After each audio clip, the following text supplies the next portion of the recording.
Before using DIY mode, complete these quick checks. 1. Fill the water tank with no more than 16 ounces of water. 2. Ensure the coffee funnel and filters are correctly placed, with the coffee pot positioned below the funnel.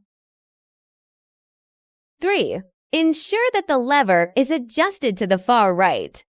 How DIY mode works. This mode lets you manually control pre-infusion and brewing time by pausing water flow with the Hot Brew button, shaping your coffee's flavor profile.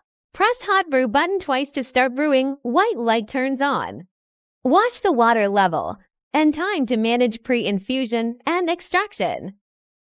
To pause water flow, press Hot Brew again. Light turns off. Pause no longer than 40 seconds at a time, or brewing will cancel.